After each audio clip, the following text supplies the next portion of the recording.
오늘은 고난주간을 맞이해서 왜 예수님은 죽어야 하셨는가 하는 제목으로 말씀을 전할 때 하나님의 그 크신 은혜를 깊이 깨달을 수 있는 그런 복을 받을 수 있기를 바랍니다.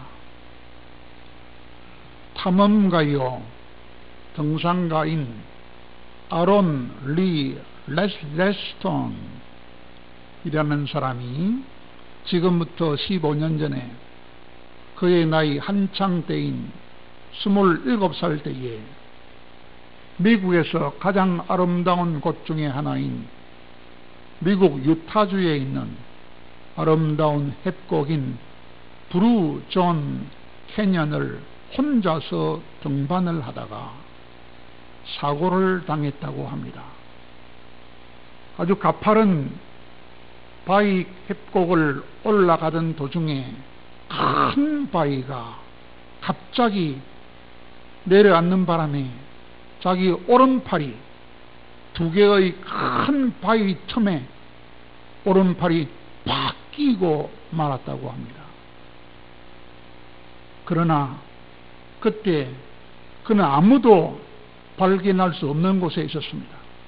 그러므로 아무리 소리를 질러도 허공을 메아리 칠 뿐 도움을 받을 수가 없었습니다. 뿐만 아니라 구조를 요청할 휴대폰도 갖고 있지 않았습니다. 그가 가진 것은 단지 3가지밖에 없었어요. 산악용 로프와 칼과 50ml 물병 하나밖에 없었습니다. 그러므로 그가 살아남을 수 있는 길은 단 하나밖에 없었습니다. 그것은 큰 바위 틈에 끼어있는 그 손을 빼내야만 살 수가 있었습니다. 그래서 바위 틈에 끼어있는 자기 손을 빼보려고 안간 힘을 써보았습니다. 그러나 꿈쩍도 하지 않았습니다. 그 노력을 얼마나 했느냐? 무려 닷새 동안 했다는 것입니다. 아무리 빼도 닷새 동안 빼려고 몸부림쳐도 꼼짝도 하지 않았습니다. 그러는 사이에 아끼고 아꼈던 물도 다 떨어졌고 지칠 대로 지치고 말았습니다. 이러다가 정신을 잃으면 정말로 인생이 끝장나는 순간이 왔습니다. 이제는 바위 틈에서 손을 빼내는 일은 포기해야 했습니다. 닷새 동안 빼도 깜빡도 안 하기 때문입니다. 남은 방법은 단 하나, 팔을 잘라내는 것이었습니다. 그래서 마침내 비장한 결심을 했습니다. 팔을 잘라낼 힘이 남아있고 또 구조받을 수 있는 곳까지 걸어갈 수 있는 힘이 남아있을 때 내 팔을 잘라내야 한다. 그렇게 결단하고 그는 먼저 배낭에서 왼손을 가지고 옷가지를 꺼내가지고 상처를 싸맬 준비를 한 다음에 왼손으로 다용도 칼을 가지고 자기 오른손목을 팍 찔러봤다 그럽니다. 칼날이 너무 무디어서 팔이 잘 잘리려고 해도 잘리지 않았다 합니다. 그러나 사는 길이 그 길밖에 없으니 그 무딘 칼로 1시간 동안 오른팔을 자르고 자른 다음에 잘랐어요. 드디어 팔을 힘껏 비틀었습니다. 그랬더니 바위 틈에서 뼈가 오른쪽 손에 뼈가 손목 뼈가 뚝 하고 부러지는 소리가 들렸다 합니다. 이렇게 팔을 자르는 데에 성공은 했지만 그 순간 엄청난 고통이 왔습니다. 그래서 주저앉고 싶었지만 주저앉을 틈도 없었다 합니다. 피가 흐르는 상처를 싸매고도 피를 흘리면서 10km를 걸어간 끝에 드디어 한 등산객을 만났습니다. 헬리콥터 구조를 요청해서 살았다고 합니다. 그가 살아남기 위해서 너무나 무섭고도 너무나도 혹독한 선택을 마다하지 않았던 것입니다. 팔을 자르는 그 등산가의 이야기는 127시간이라는 이름의 영화로도 만들어졌다고 합니다. 살아남기 위해서 무서운 결단을 하고 127시간 동안 끔찍한 고통을 감수했다는 것입니다. 여러분, 이 이야기를 듣기만 해도 내 팔목이 잘려나가는 듯한 큰 고통을 느끼지 않을 수 없을 것입니다. 그런데 말입니다, 우리 인류가 처했던 상황은 그 등산가가 처했던 상황보다 훨씬 더 나쁜 상황이었다는 것입니다. 왜냐하면 탐험가요 등산가인 그 렐스톤은 정말 살아남기 힘든 상황에서 살아날 수 있는 길을 찾으려고 안간 힘을 쓰므로써 결국에는 절망적인 상황을 이겨내서 살아날 수 있었지만, 그러나 우리 인류는 그 렐스톤처럼 살려는 안간 힘도 쓸 수가 없었어요. 구조를 요청하려고 내려가는 것도 불가능했어요. 그리고 스스로 생각하고 판단하고 살기 위한 어떤 노력도 결단도 전혀 할 수가 없었어요. 그러니까 인간이 처한 상황은 훨씬 더 심각한 상황이었습니다. 왜냐하면 우리 인류는 그때 그 당시에 이미 죽어 있었기 때문입니다. 여러분, 죽으면 아무것도 할 수 없어요. 죽으면 살아야 한다는 생각도 할 수 없어요. 살려달라고 소리도 칠 수가 없어요. 이미 죽었으니까. 죽으면 어떤 노력도 어떤 결단도 할 수가 없습니다. 그러므로 그때 인류의 상태를 성경은 뭐라고 기록하고 있습니까? 허물과 죄로 죽었던 너희였다. 그렇게 기록하고 있습니다. 그렇습니다. 인류가 하나님께 범죄함으로써 하나님 곁을 떠나자 불행만 다가왔으며 죽음만 찾아왔던 것입니다. 말씀을 어김으로써 하나님께 대항하고 거역하고 반역함으로써 온갖 불행이 찾아왔던 것입니다.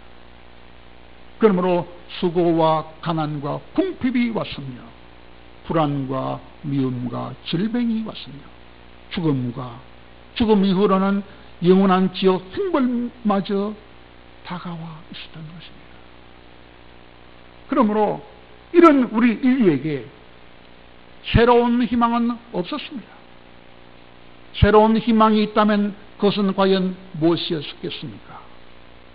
그것은 다시금 하나님 앞으로 나가서 죽었던 자가 다시 생명을 얻는다면 그것이 유일한 소망이었습니다. 그러면 궁핍도 미움도 질병도 죽음도 사라질 것이며 풍요와 기쁨과 영광과 만족이 있을 것이기 때문입니다. 그런데 말입니다. 그런데 천지와 천지 만물과 인간을 창조해 주셨던 그 하나님을 전혀 기억도 하지 않고 그 하나님을 전혀 의지도 하지 않고 또한 그 하나님 안에서 살지도 않았으며 그리고 정령 죽으리라 한 그 말씀조차도 무시함으로써 죽음의 상태에 빠지고 말았으니 이젠 도대체 어떻게 해야 한단 말입니다. 그런데 이렇게 죽었던 우리에게, 이렇게 죽었던, 비참하게 죽어있던 우리에게 정말로 놀라운 일이 일어났다고 하는 것입니다. 하나님의 말씀을 거역함으로써 죽었던 우리들이 다시금 살아나게 되었다고 하는 것입니다. 그냥 사는 것이 아니라 영원히 다시 살게 되었다니 얼마나 놀라운 일입니까? 그것이 어떻게 가능했습니까? 그것은 단지 하나님의 자비하심과 더할 수 없이 컸었던 사랑, 바로 그것 때문이었습니다. 여러분, 55년 전에 충청북도 구봉이라는 곳에 금강산이 있었어요. 금광이 있어요. 금을 캐내는 광산이 있었어요. 거기서 엄청난 기적이 일어난 적이 있었습니다. 수직경도가 무너져 가지고 지하 125m 지점에 갇혀 있던 사람이 그 2주일 동안 아무 음식도 먹지 못했던 사람이 무려 2200명의 도움을 받아서 15일 만에 극적으로 다시 살아나는 그런 사건이 있었어요. 그 주인공은 원래 이름은 김창선인데 이름이 바뀌어져서 양창선이라는 사람이 있었습니다. 그 사고가 우리나라 전국을 떠들썩했던 것을 지금도 제가 생생하게 기억하고 있습니다. 그런데 그보다 훨씬 더 대행의 탄광사고가 칠레 북부 산호세 광장에서 8년 전에 일어났다 합니다. 광산의 갱도가 무너져서 70만 톤의 암석과 토사가 흘러내려 가지고 광부가 33명이 무려 지하 700m 지하에 매몰돼 가지고 2주일이 지나도 생사를 모르다가, 그래서 다 죽었을 것이라고 확신하고 있었던 그때에, 그러나 매몰된 지 17일 만에 살아있다는 흔적을 발견했어요. 깊이 시추봉을 넣었더니 시추봉 끝에 다 살아있다라는 종이가 박혀서 올라왔다는 것입니다. 그래서 구출 작업이 시작되었고, 작업을 벌린 결과 69일 만에 무려 지하 700m 그 땅속에 매몰되어 있던 33명의 광부들이 전부 다 다시 살아 올라오는 기적이 일어났다고 했습니다. 그것을 사람들은 칠레의 기적이라고 부르고 있습니다. 여러분, 그들이 살아날 줄을 누가 알았겠습니까? 그것은 칠레의 장관, 광업부 장관이 그 사고를 직면하고 광부 33명을 전원 구조한다 라는 도전적인 목표를 설정하고, 그 목표를 달성하기 위하여 세계적인 전문가들을 많이 적극적으로 불러들여 가지고 노력했으며, 거기에 세계 각국이 적극 협조한 덕분으로 그런 기적이 일어났다고 했습니다. 여러분, 어떻게 지하 700m에 갇힌 자들이 69일 만에 살아나는 그런 기적이 일어날 수 있었을까요? 그 33명의 광부들의 힘이나 노력이나 지혜 덕분이었습니까? 그렇지 않습니다. 지하 700m에 갇혀있던 33명의 광부, 그들의 힘으로는 절대로 불가능했습니다. 그것은 칠레 정부의 온 힘을 다한 구조 노력과 거기에 부응한 세계 각국의 적극적인 협조 때문에 가능했다고 하는 것입니다. 여러분, 죄로 인하여 죽어있던 우리가 다시 살게 된 우리의 구원도 이와 꼭 마찬가지라는 것입니다.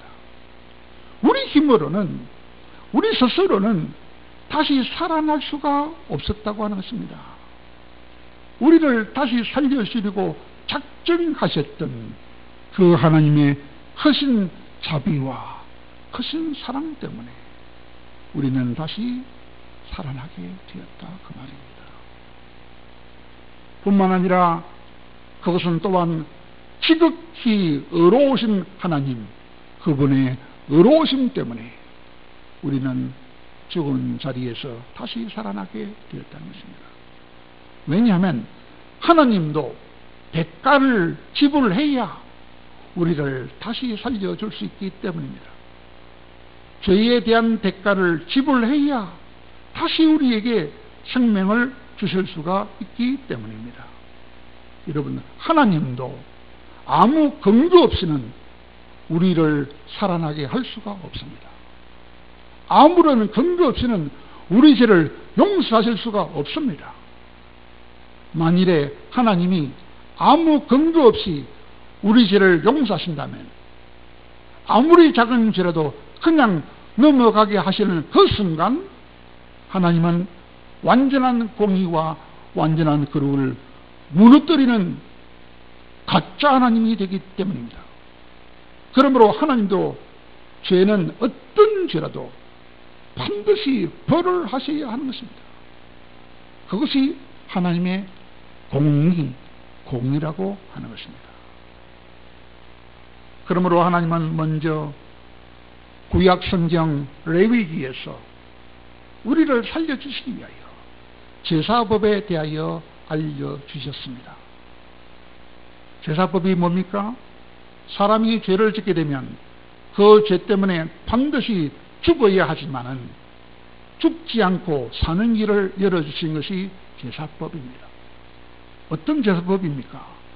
흠이 없는 소나 양이나 염소에게 사람의 죄를 대신 짊어지게 해서 그 짐승의 피를 흘려서 죽이면 죄인이 죄를 용서받게 되고 살아나게 되고 다시 하나님 앞으로 나아갈 수 있는 길을 열어주신 것이 제사법입니다.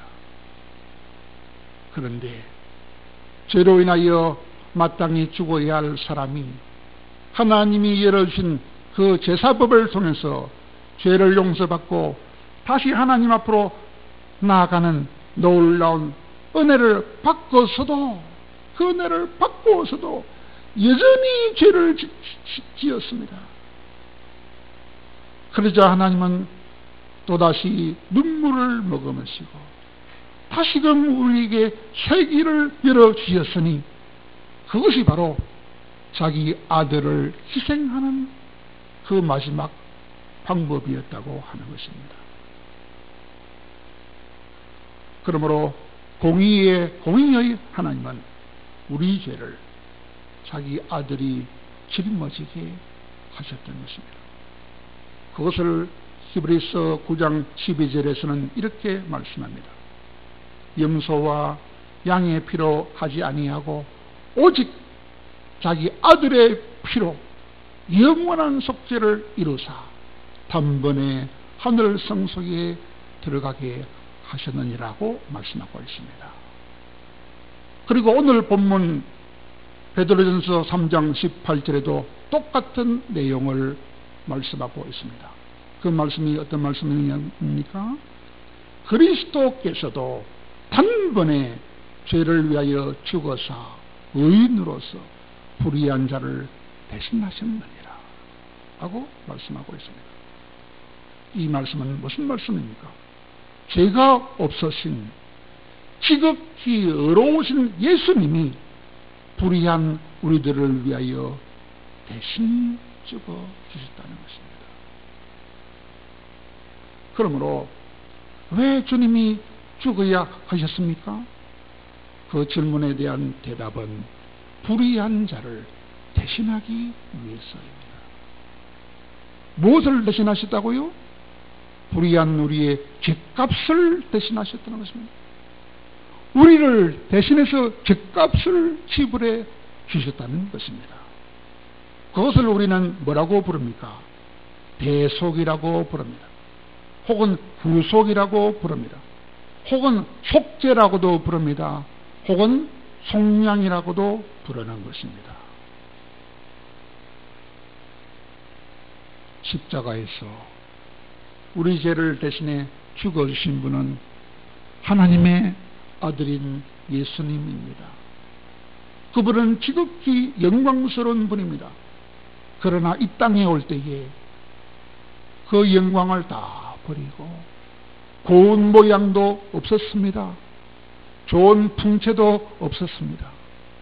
우리가 보기에 흠모할 만한 아름다운 모습도 없었습니다. 아주 비천한 모습이었습니다. 비천한 몸을 입고 오셨습니다. 왜 그랬습니까? 왜 화려한 몸으로 오지 않았습니까? 왜 비천한 몸으로 왔습니까? 왜 아름다운 얼굴이 아니고 못생긴 얼굴로 오셨습니까? 왜 키가 크지 않고 키가 작은 얼굴로 몸으로 오셨습니까? 그것은 그래야만 제물이 될 수 있었기 때문입니다. 잘생긴 모습의 예수님은 잘못된 모습입니다. 그러나 그 예수님 당시에 유대 관원들이 십자가의 못을 받게 했던 그 예수님은 사실은 지극히 어려우시며 최고의 영광을 가지신 하나님, 바로 그분의 본체였습니다. 그랬던 그분이 흘리신 그 피는 하늘 보좌에 앉으신 어린 양의 피였습니다. 그 피로 우리 대신 죗값을 지불해 주신 것입니다. 그러므로 그것은 죄로 죽은 우리를 다시 살려서 하나님 앞으로 인도해 주시기 위함이었습니다. 그것을 오늘 본문이 우리에게 뭐라고 말씀합니까? 그리스도께서도 불의한 자를 대신하였으니 이는 우리를 하나님 앞으로 뭐 하려 하십니다? 인도하려 하십니다 라고 말씀하고 있습니다. 사랑하는 여러분, 이 말씀은 예수님의 대속으로 인하여 죽었던 우리가 다시 하나님 앞으로 나아갈 수 있게 되었다는 말씀입니다. 우리 조상 아담과 하와가 범죄함으로 하나님 앞으로 다시 나아갈 수 없게 되었지만, 그래서 하나님 앞에서 쫓겨나서 온갖 수고와 고통과 슬픔을 당하고 죽음도 왔지만, 그러나 예수님이 흘려주신 그 피 때문에 다시금 하나님 앞으로 나아갈 수 있게 되었다는 것입니다. 그러므로 히브리서 10장 19절은 이렇게 말씀합니다. 우리가 예수 피를 힘입어서 성소에 들어갈 담력을 얻게 되었느니라 라고 말입니다. 예수님도 우리를 대신하셨으니 이는 우리를 하나님 앞으로 인도하려 하십니다 라고 오늘 본문이 기록하고 있습니다. 여러분, 이런 말씀들은 우리가 다시 복을 받고 복을 누리게 된 것은 오직 예수님의 죽어주심 때문이었다고 하는 것입니다. 그래서 가난과 약함과 질병과 외로움과 초라함과 탄식과 죽음조차도 사라지게 해 주셨다는 것입니다. 뿐만 아니라 하나님의 자녀가 되고 천국의 상속자가 되었으니, 그러므로 그 영광을 받기 위해서는 이제 우리는 고난도 받아야 하지 않겠느냐라고 로마서 8장 17절은 말씀하고 있습니다. 이런 말들은 얼마나 복된 말씀입니까? 우리들이 받은 복은 대기업을 상속받는